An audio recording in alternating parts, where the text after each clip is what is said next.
వెళ్ళటానికి, రావటానికి, చదవటానికి ఇత్యాది. ఈ విధంగా అర్థమొచ్చేలా సంస్కృతంలో క్రియాపదాలను ఎలా మారుస్తాము? తుమున్ శబ్దం ఉపయోగించి. ఉదాహరణకు రమేషః క్రీడతి. రమేష్ ఆడుకుంటున్నాడు.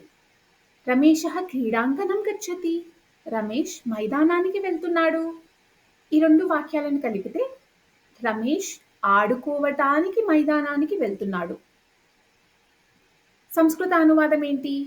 రమేషః క్రీడితుం క్రీడాంగణం గచ్చతి. గమనించారా? క్రీడతి వచ్చేసి క్రీడితుమ్‌గా మారింది. ఆడుకుంటున్నాడు లేకపోతే ఆడుకుంటున్నది అంటే క్రీడతి. ఆడుకోవటానికి అంటే క్రీడితుం అనొస్తుంది. రమేష్ ఆడుకోవటానికి, సీత ఆడుకోవటానికి, వాళ్ళు ఆడుకోవటానికి ముందు ఎటువంటి వచనమున్నా, లింగమున్నా తర్వాత వచ్చే పదం ఎలా ఉంది? ఆడుకోవటానికి అని మాత్రమే ఉంది. కాబట్టి తరువాత వచ్చే తుమున్ శబ్దం కూడా ఒకేలా ఉంటుంది. ముందు ఎటువంటి వచనం, లింగం ఉన్నా సరే తరువాత వచ్చే తుమున్ శబ్దం కూడా ఒకేలా ఉంటుంది. అహం లిఖామి, నేను రాస్తున్నాను. అహం లేఖనీం ఆనీతవతి, నేను పెన్ను తెచ్చాను. నేను రాయటానికి పెన్ను తెచ్చాను అంటే ఎలా? అహం లేఖితుం లేఖనీం ఆనీతవతి.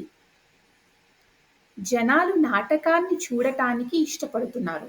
జనాః నాటకం ద్రష్టుం ఇచ్చంతి. పశ్యంతి అంటే చూస్తున్నారు. పశ్యతి యొక్క మూల పదం దృష్.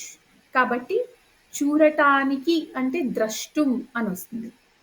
సహ అస్వస్థః, అతడికి ఆరోగ్యం బాగోలేదు.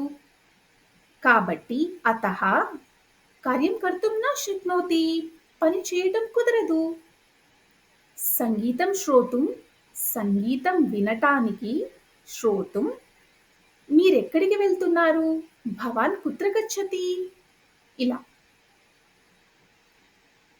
సంస్కృతంలో ఉపయోగించే సాధారణ క్రియాపదాలు, వాటి తుమున్ శబ్దాలు ఎలా ఉంటాయి అనేది ఇక్కడ మీరు చూస్తున్నారు.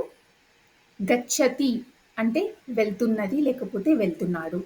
గంతుం అంటే వెళ్ళటానికి, రావటానికి ఆగంతుం, చదవటానికి పఠితుం, ఆడటానికి క్రీడితుం, రాయటానికి లేఖితుం.